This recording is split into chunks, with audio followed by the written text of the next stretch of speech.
and welcome back to Love, Sex, Food. I'm Jigs, And I'm Prema. and today we are going to talk about slow dating.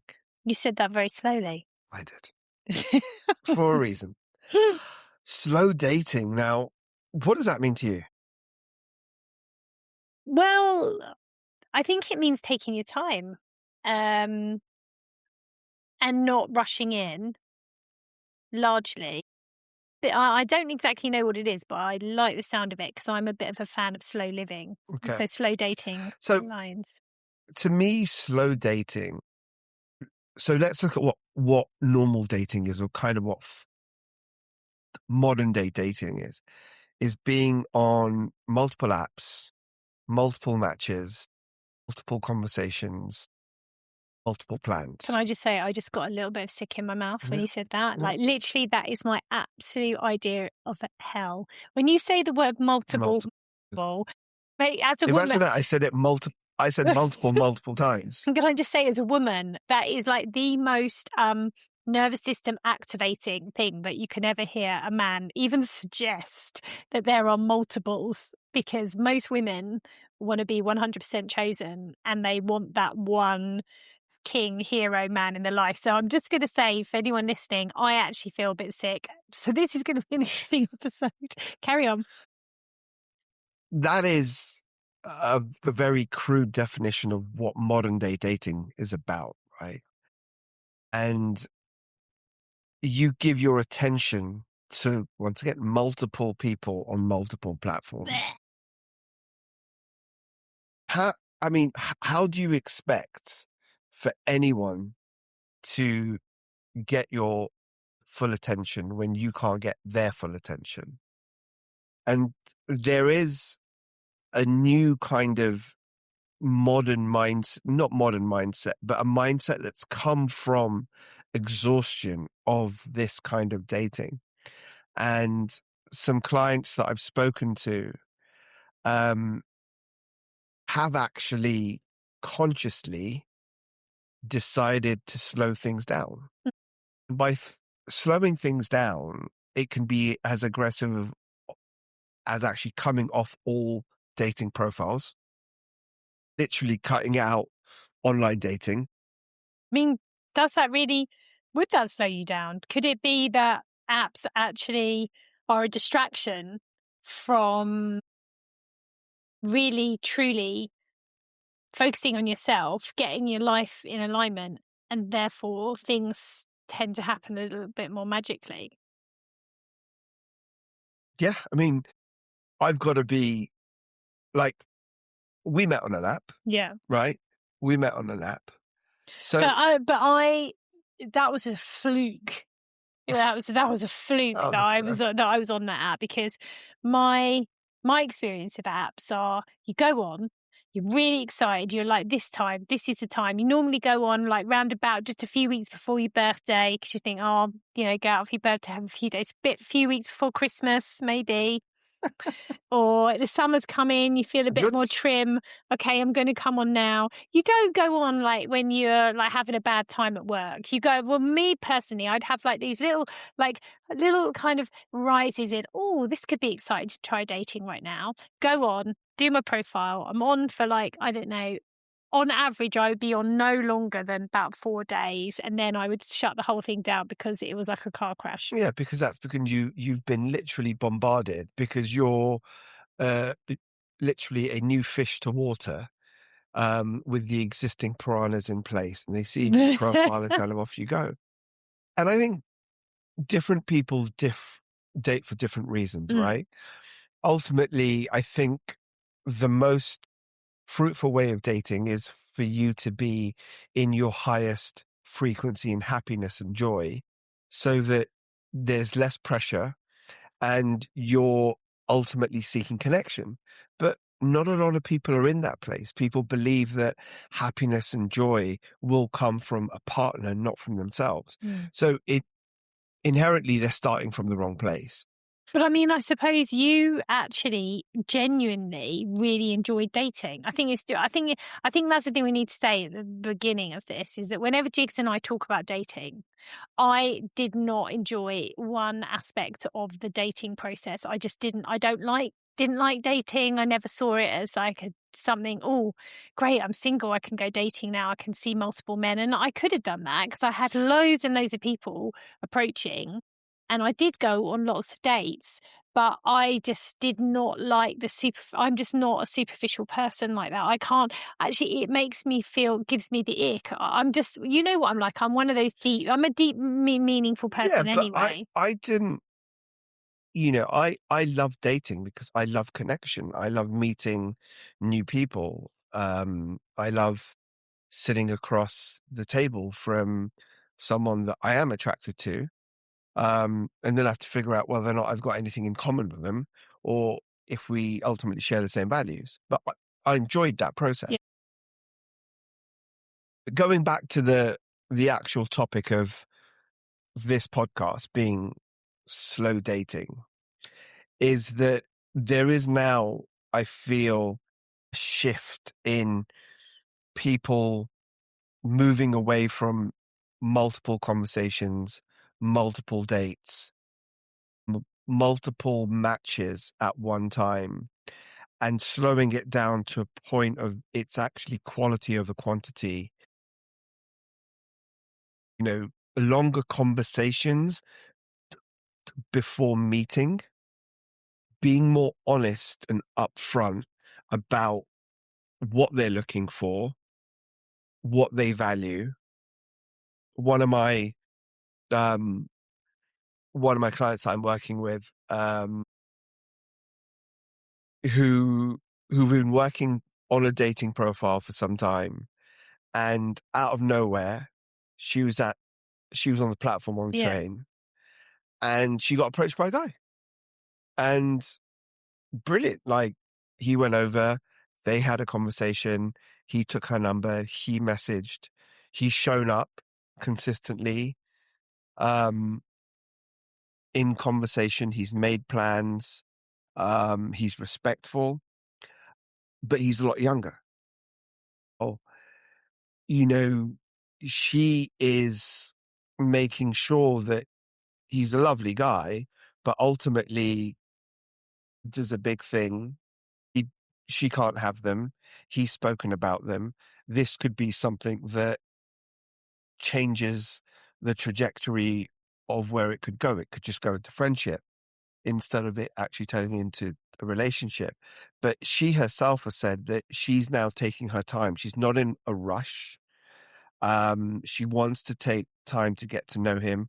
They went on a date, walked around the park, and they had a coffee. Because obviously when you meet someone on a platform, you know absolutely nothing about them. So the first meeting is more of a meeting and less of a date. Now she has a date actually lined up. But she herself said that she's now taking her time. She's asking the right questions. She's not jumping in both feet into the deep end. And I think that is a really smart way of doing it. But there's a huge irony here and a massive elephant in the room. We're talking about slow dating. We had the fastest dating in the history, and it was exactly the right person. Yeah, but so there was nothing slow about our dating. I mean, date one, within half an hour, we were snogging on the boat. Then on the end of the first date, I said, do you want to go on a second date? 2 days later. Then I went away. Then I came back. On the third day, I asked you to be my boyfriend. On the fourth day, I kidnapped you, and you told me you loved me when I was in the cab leaving to go to Goa. And then 3 weeks later, I flew across the world for our fourth day. That is not slow dating in anybody's words. That is wild and crazy. Throw logic out of the window and absolutely trust your heart. So go on then. What do you say about that? So there's an exception to every rule. Now, I'm not saying let's not ignore chemistry, right? and let's not ignore connection. What about when the universe? See, I think what is happening there is that when slow dating is good, Yeah, right? Slow dating, I agree. I would say I did very slow dating because I was celibate for 3 years. That's pretty slow. That's non-existent. But then when you do date slow, when you meet the right person, then everything feels good. So then you can just fly. Would you agree? I agree, absolutely. But it's the build-up, right? In a sense that I had massively cut down my dating life, right? I was not dating multiple people at the same time. I wasn't really on many dating apps. I wasn't at the peak of what my dating soiree had been like. So it meant though that there was less noise within me. So there's more clarity, kind of I wasn't talking to multiple women at that time. So when I heard something, it either resonated or it didn't.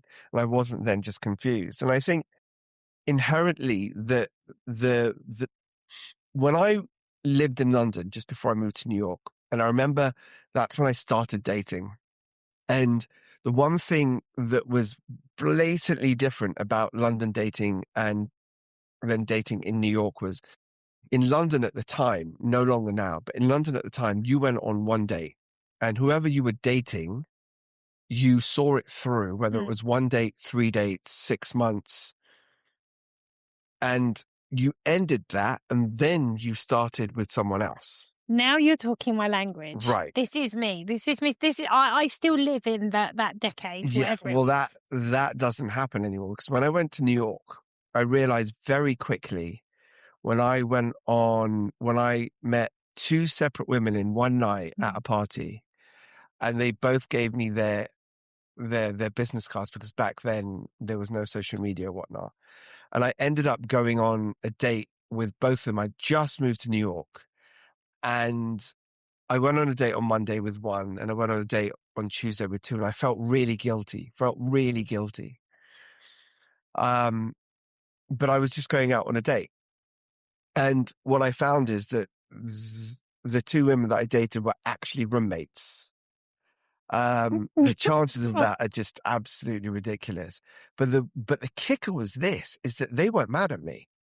They weren't mad at me. They asked me to choose who I wanted to go on a second date with. And I thought, what is going on with New York dating? Wow. And New York dating back then, this was 2008 when I was there, was you could date multiple people at multiple times. It was socially acceptable. Sleeping with multiple partners was not acceptable. And when you went out with someone and you would date multiple people, if you wanted to then get serious, you would have the conversation. And the conversation is, will you be my boyfriend or will you be my girlfriend? And at that point, you're then exclusive. Yeah. Right. And once you're exclusive, that is the only person that you are then ultimately dating. Interesting way of going about it. For sure. But I feel that that approach is widely kind of non-helpful to what it is that you're looking for, because suddenly if you're dating 5 different women or men at once, then you'll like different qualities in each person, and suddenly then you'll be like, right, I've got this perfect person in my mind that I want, because it's a mixture of Yeah. all of these qualities, which makes it a lot more difficult. So going back to slow dating, what is slow dating? Well, it's having longer conversations. It's not having as many conversations with multiple people. It's getting off apps. Because this was the other thing that we spoke about just before this episode, was that even before the days of dating apps, people met. People met without dating apps. What has dating apps done is that they've made the process faster, more efficient, but not necessarily more successful, Mm. right? Yeah. Because even going to a singles event, and I've been to a fair few of those, even going to a singles event, that is the worst place, because even though my mindset to going to a singles event was you'd know everyone in that room is is single, right? So you walk into a room and you know everyone in that room is single. That should be easy to go and talk to people because you know that you're not going to get rejected because someone has a boyfriend or a girlfriend. Yeah. But the elephant in the room for that conversation or that scenario is that it's actually not very, it's actually very soul destroying. Because imagine going to a singles event and not having a connection with anyone and walking away from it. And you're like, holy shit, I'm in a place where everyone's single and I still can't find a connection. Well, I hadn't thought of it like that. And you walk away and actually you're more depleted than when you actually started. So the other thing about slow dating for me is that actually going to events that are not, that, you know, that are no longer dating events, doing things that you have things in common with a group of people or strangers, and then letting it organically plan out or see if anything organically happens. But you take the pressure off you going to a singles event, not connecting with anyone and feeling even worse than when you actually Yeah. arrive, which makes no bloody sense. So that to me is my definition of what slow dating is, but also how I feel some of the people that I'm working with are also going down the route of ultimately connecting with their person. Well, do you think it's strange that they're the whole concept of speed dating then? Because if we're saying we're in a renaissance of slow dating, think about how many years like the actual concept of speed dating. I mean, when you think about that, it's not right, is it? It's not right. I've got some stories about those. When I first moved to New York, I went to the speed dating event with two, just with two family friends, two twins, and one of them actually met her husband on that speed dating event. Wow. Happily married, two kids, living the dream. I subsequently was not that fortunate because my soulmate was no longer there. Hiding in London, Yeah. yeah. So, but it was really interesting because people had different objectives of that speed dating event.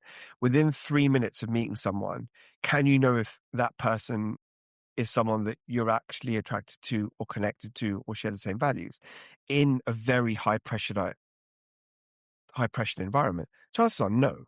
So what you're going to do is, for me, what I value is a sense of humor, right? So I went around Oh, you asking. didn't tell your dad jokes. No, I didn't. I mean, come on. No, it was worse. I actually said, "What's your favorite jelly bean?" Okay. What is your favorite jelly bean? Me? Yeah. I don't like sweets. Oh fuck. So, I mean, I would this is so interesting because you'd have said, "What's your favorite jelly bean?" I hate sweets, and you're the candy king. You were the candy king of New York at the time, so you would have just gone, No, she's out. or I would tell me why you don't like sweets, and then we would have gone down a path of a conversation that might have seemed boring to most people, but we would have found a way to make what jelly bean is your favorite into a conversation, and they'd be like, "I meet you at the bar for a drink." Well, probably yes, you and I probably would do that because we're both pretty sparky. But Yeah, but if you what, were a dentist and you said, "Well, you shouldn't eat sweets," but then I might forget you. babe, you would never have married a dentist. Well, you could have got all your teeth done though Yeah, for but free. for free, but then I would have no sweets for the rest of my life. So that's bad. That's true. Yeah, but don't forget, we also had this conversation the other day about when I said, imagine when I asked you to be my boyfriend on date 3, if you'd gone, you're a bit of a weirdo, because kind of, I mean, can I just say, if you're listening, I don't think that that's weird. I think if you like someone, to say, do you want to go exclusive, which is what being a boyfriend means to me, it's not weird because also we were going to the other side of the world and we weren't going to see each other for 3 months. And time, both of us really value time, and I did not want to go and be thinking about perhaps this is something and not being fully open to receive out, in different ways. Because I'm super devoted. As soon as you said that you were my boyfriend, that was it. Like I was kind of in a little bit of wifey mode straight away because I love it. So I think that if you had been a different person at a different time in your life, Yeah. you might have gone, hell no, that's way too soon. Then we would have gone two different sides of the world, and it probably would have, like, maybe, well, I don't know what would have happened, but it would have definitely not have been the love story that we had. I agree. But I think also each person is responsible for their own mindset and where they're at, right? You could say you're ready for a relationship, but not truly be ready internally. And I think timing is a huge part. Like if I'd met you probably 25 years ago, I don't think I was ready. No. I don't think I would have been the right man for you at that point. I was married. Well, Yeah. not quite married, but yeah, you would have had to have fought off my ex-husband. Husband. I think you would have won. Thanks. But he was in the army, so Maybe not. he might have shot me. So yeah, so I think slow dating, like let's look at like I love food. This is love, sex, food. Things that you cook slowly, just take the best flavor on. Mhm. I mean, everything, even Not wine. really. What? Pancakes. Well, if you cook them too quickly, they'll burn. Okay. I'm gonna have to think now. Tacos.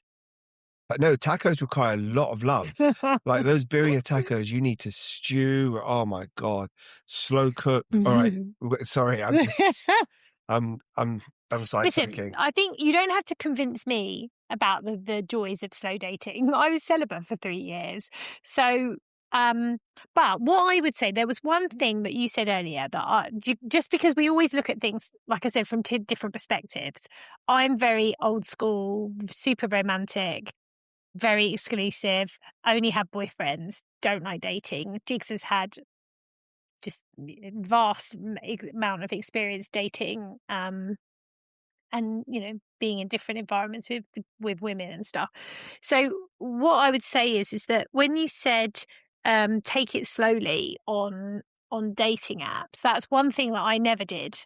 So if I thought I liked someone because I'd gone backwards and forwards with them for maybe like a couple of days, and it was a regular communication throughout the day, and it was fun, and the person was making me laugh, and it was fun, so it had a fun, joyful kind of, yeah, was adding to my life, not taking away. I wasn't like looking at a message going, Then immediately, like within a week, I would always go on a date with them in real life. Because for me, I'm such an in-person person. I didn't want to be a pen pal for ages. I wanted to go out, see what it's like, and then pretty much I've never been on one date. I've always never been on a first date and not had another one because I've always been asked. But then by the second and third one, then 100% I would know, and then I'd be very polite and say I'm out. Bless and block was your thing, wasn't Let's it? block, yeah. But I am actually, I'm not sure how I sit on slow dating. It's a weird place because I very slowly didn't date for 3 years. But then when I did, I went fast, listened, got my gut instinct, and then I moved on. But you're also in a segment where you are very, what's the word? You're very conscious and you make rational decisions and you don't date from a place of scarcity. And I think that is huge. I've met women, not that I've been on a date with, but but I've met women who talk to me about their dating life, and they would be like, because they're truly not, because they need that excitement or that dopamine hit, they'll match with someone in the afternoon and they'll say, hey, do you want to get a drink in the evening? Even without knowing them. Now, I'm not saying that's wrong and I'm not saying that's right. I'm just saying that if you're truly looking for connection, it's a very risky bet without knowing someone that you're going to have a connection with someone if you're going to meet them in 4 hours? Are you, or have they blown you away that, wait, you cannot know, that you can't wait to meet them, that you need to meet them in 4 hours? But generally, a lot of the women that I've spoken to want to fill a hole, want to fill a social hole, want to be out there so that they feel that they're doing something in the world of dating. Mm. And then they go out, then they get disappointed and they go and do it again. So I'm not saying I've got the answer. I'm just saying that what I will say is that if you've been trying one way and it's been fast way, then I would say, why not try another way and slow it down? Yeah. I mean, I think the greatest thing that I've learned from you on this, and I think, people around you, women who are your friends and, like you say, clients and things like that, is that you just dated because it was fun Hmm. and because you genuinely enjoy going out, having fun, meeting people. You're a great listener, telling stories. You like being sociable. And so therefore, what is not to like about dating ultimately? Because it would tick all of you. Also, you really like beautiful women. So, you like all of those things. So there's actually nothing not to like there. And I think that that's something that I still don't quite understand the way that you manage to do that consistently over and over again with no attachment, being resilient and just going because you can and because why not? It's an invitation. Why not do it? I think the majority of people who date do not date like that. I mean, if their ultimate desire is to have a relationship, if you know from the beginning, I don't want to have a relationship, then of course that's going to be fun. That's got to be fun Yeah, because it's just, who wouldn't want to do that? It's a fun aspect of being but human and don't, life and everything. but no, but I did want a relationship, but I knew I knew how I wanted to feel. I'm always about feeling, this, whatever I do, it's about feeling first, right? So I knew what I wanted to feel, and I wanted to feel something that I've never felt before. That's when I knew something was real, right? And because I'd been on so many dates, I always had the same feeling. But it wasn't a feeling of sadness or loneliness. It was a feeling of joy and happiness because I felt richer coming out of a date, getting to know someone and saying, hey, great. And that's it. When I met you, I experienced something that I'd never experienced before. And that's why I knew it was special. But the only way to do that is to go out there and to go on dates, Mm. right? So there's no right, there's no wrong, there's no linear way to Yeah. this. That Yeah. it's not a straight line. It's ultimately, if you are a slow dater, then maybe you want to speed it up. If you're a fast dater, which I think a lot of people are, that's why there's this shift into slow dating. But it's just really just a conversation because it is something that is happening a lot now. People are getting off dating apps. People are doing things that are more socially compatible, that are not particularly dating related. So so you're not going to a singles event. You're going to an event Yeah. and you're with like-minded people, and then you've got something to talk about that's not around dating. Where if you go to a dating event, oh, so how long have you been single? How long have you been single? Great. Tell me about your ex. I know. Oh, no. Find things in common. So yeah. So that is a That's where you're at on slow dating. slow dating. Yeah. Hmm. Yeah. I Have you mean, thought of something that you could cook that's quick and fast and that tastes really good? no, I will think of something though for the next episode. I mean, you know me, I'm definitely in life, I am slow and steady wins the race. Yeah. 100%. We were literally just talking about this a minute ago. I'm like, put the seed in the ground and water it every day, and eventually it will become what it will become. So I'm definitely, and I'm definitely not a love bomber or anything like that. Although I do like, I'll tell you what it is I'm just genuinely like to just be honest with people.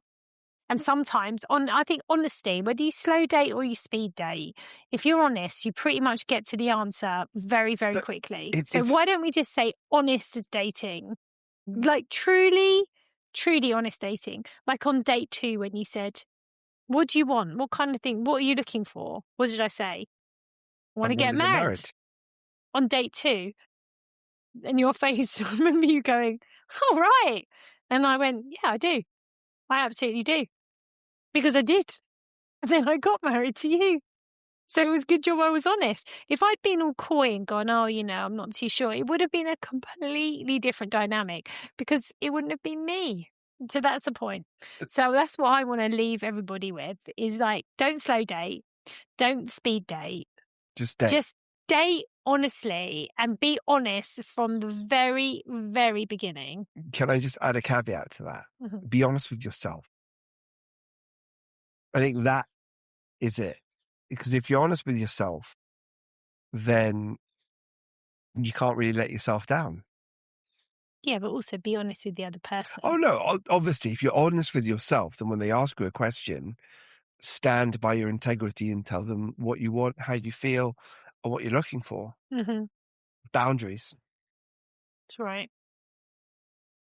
Well, that was a very slow ending to the podcast. I feel like this has just fizzled out into like a generic conversation. Yeah. In fact, it's making me quite tired, this podcast episode. Wow. Thanks.